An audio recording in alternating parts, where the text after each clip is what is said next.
Uncle uncle uncle দাঁড়ান দাঁড়ান দাঁড়ান। কি হয়েছে মা, কোনো সমস্যা? আঙ্কেল ওই দেখা যাইতেছে পুলিশ গাড়ি চেক করতেছে।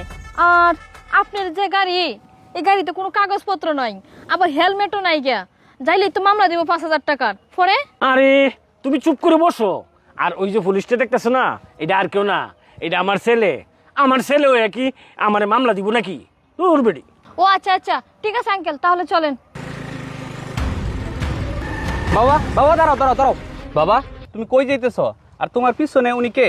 আরে ও হচ্ছে তোর ছোট বোনের বান্ধবী, আসছিল আমাদের বাড়িতে, এখন চলে যাবে, তাই বাস স্ট্যান্ডে যাচ্ছি বাসে উঠে দেওয়ার জন্য। ও আচ্ছা, বাস স্ট্যান্ডে যাইতেছ, বাসে উঠাই দিতে, সবই ঠিক আছে। বাবা তোমার মাথায় হেলমেট কই? আর ওনার মাথায় তো হেলমেট নাই। আচ্ছা ঠিক আছে, দুজনের একজনেরও হেলমেট নাই, গাড়ির কাগজপাতি বের করো। এই তুই এটা কি কইতেছস? আমি হচ্ছে তোর বাবা আর তুই হচ্ছস আমার ছেলে। এই তুই ছেলে হইয়া বাবার গাড়ির কাগজ দেখবি? এটা কি কইতেছস তুই? বাবা আমি জানি তুমি আমার বাবা, আমি তোমার ছেলে, কিন্তু এখন আমি ডিউটিতে আছি। আর ডিউটি অবস্থায় বাবা ছেলের কোনো সম্পর্ক নাই। তুমি যেহেতু গাড়ি নিয়ে রাস্তায় বাইর হইছ, কাগজ দেখাও আর গাড়ি নিয়ে চলে যাও। এই আমি কাগজপত্র আনি নাই, কাগজপত্র সব বাড়িতে রাখি আইছি। আচ্ছা ঠিক আছে, তুমি যেহেতু কাগজপাতি নিয়ে আসো নাই, অন্য কেউ হইলে আমি তাকে হলো 5,000 টাকার মামলা দিয়ে দিতাম। আর যেহেতু তুমি আমার বাবা, সেই হিসাবে আমি তোমাকে 5,000 টাকার মামলা দিলাম না, 2,000 টাকার মামলা দিয়ে দিচ্ছি। সেই টাকা দিয়ে তুমি চলে যাও।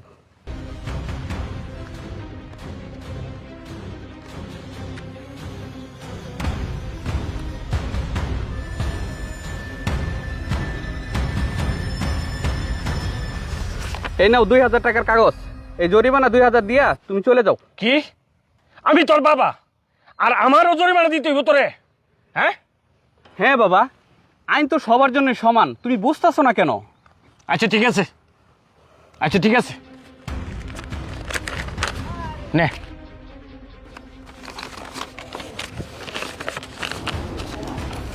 সর বাবা তুমি বুঝতেছো না। বাজা আইন শিহা।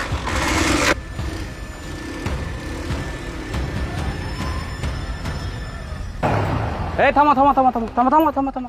এই তোমার হেলমেট কোথায়? আর গাড়ির কাগজপাতি দেখাও। ভাই আপনি মনে হয় এই এলাকায় নতুন আইছেন, এই জন্য আমাদেরকে চিনেন না। আমরা এই এলাকায় চলাফেরা করলে আমাদের কোনো কাগজও লাগে না, কোনো হেলমেটও লাগে না। আমাদের নিজের চেহারাটাই হচ্ছে কাগজপাতি, বুঝছেন? আমরা এই এলাকায় কাগজপাতি ছাড়াই চলাচল করি। এই শোনো, তোমরা হয়তো আগে কাগজপাতি ছাড়াই চলাচল করতা, কিন্তু এখন থেকে আমি যেহেতু এই এলাকায় আছি, কোনো কাগজপাতি ছাড়া কোনো গাড়ি চলবে না। যদি চলতেই হয় তাহলে কাগজপাতি নিয়ে তারপরে চলতে হবে। আর যদি কাগজপাতি ছাড়া তুমি রুডে আসো, তাহলে প্রতিদিনই মামলা খাওয়া, বুঝতে পারছো? কি আপনি আমাকে মামলার হুমকি দিতেছেন? আপনি জানেন আমি কে? আমি চাইলে আপনাকে এখনই বান্দরবন ট্রান্সফার করতে পারি। আমি চাইলে আপনাকে এখনই আপনার চাকরি থেকে বরখাস্ত করে দিতে পারি। আপনি আমাকে মামলার হুমকি দেন? কি তুমি আমাকে বান্দরবন ট্রান্সফার করে দিবে আর চাকরি থেকে বরখাস্ত করে দিবে? আচ্ছা তোমার এত পাওয়ার, আমি ভাবছিলাম আমি তোমাকে ছেড়ে দিব, কিন্তু এখন তো তোমার পাওয়ার না দেখে আমি ছাড়বো না। দেখি তোমার কত পাওয়ার, তোমার পাওয়ার একটু আমাকে দেখাও তো। কি আপনি আমার পাওয়ার দেখতে চান? আমি আপনারা দেখাইতাছি, আপনি আমার 5টা মিনিট সময় দেন। আমি কে আপনার, আমি এনে দেখাইতাছি। হ্যালো আসসালামু আলাইকুম ভাই। ওয়ালাইকুম আসসালাম, বল জনি। ভাই আমি আমরা বাড়ির সামনে দিয়া যাইতাছিলাম, রাস্তাটা দিয়া সামনে যে ফাঁকা জায়গাটা আছে না, ওই না একটা পুলিশ অফিসার আমার দাঁড়া করাইছে। দাঁড়া করাইয়া উনি আমার মামলার ভয় দেখাইতেছে। ভাই আমি কেডা আর আমি কি করতে পারি ওনার লগে তুমি কথা কইয়া বিষয়টা বুঝাই দাও তো। এই থাম, চিল্লাইতেছ কে লাগা? এই ফোনটা একটু পুলিশ অফিসারের কাছে দে। তুমি ওনার দেখা দাও আমি কি করতে পারি। ভাইলন কথা কন। হ্যালো, আসসালামু আলাইকুম। জি ওয়ালাইকুম আসসালাম, আমি এসপি নিজাম সিকদার বলছি। আচ্ছা আচ্ছা আচ্ছা স্যার, বলেন বলেন স্যার। আচ্ছা আপনার নাম কি? শফিকুল ইসলাম রুবেল। আচ্ছা ঠিক আছে শফিক সাহেব, এই জায়গায় কি হয়েছে একটু বলেন তো। আমার ছোট ভাইটা একটু বেয়াদব টাইপের, তো কি হয়েছে আমাকে একটু বলেন তো। স্যার আমি তো আমার ডিউটিটাই পালন করতেছিলাম রাস্তায় দাঁড়িয়ে, কিন্তু আপনার ভাই গাড়ি নিয়ে আসছে, যে গাড়ির কাগজপাতি নাই, হেলমেট নাই তার মাথায়, আর সে আমাকে বান্দরবন ট্রান্সফার করে দেওয়ার হুমকি দিচ্ছে। স্যার এই অবস্থা আমি কি করব বলেন তো দেখি। শফিক সাহেব, আপনার আইন অনুযায়ী যে ব্যবস্থা নেওয়া দরকার সেই ব্যবস্থায় নেন। আপনি ফোনটা ওর কাছে দেন, আমি ওকে বলে দিচ্ছি। Thank you sir, thank you, আপনাকে অসংখ্য ধন্যবাদ। এই নাও কথা বলো। ভাইয়া শোন, অফিসার যা যা বলে চুপচাপ তার কথা মতো শুই না, বাসায় আয়, তারপরে তোর সঙ্গে আমি কথা বলতেছি।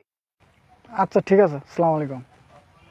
ছোট ভাই শোনো, তোমার বয়স এখন অনেক কম, তাই শরীরের রক্ত গরম। রাস্তাঘাটে যখন মানুষের সাথে কথা বলবা তখন একটু ভেবে চিন্তে কথা বলবা যে তুমি কি বলতেছো। যাই হোক, আমি তোমাকে ছোট একটা মামলা দিয়ে দিচ্ছি, আর এই মামলার টাকাটা আমার পকেট থেকে দিয়ে দিব।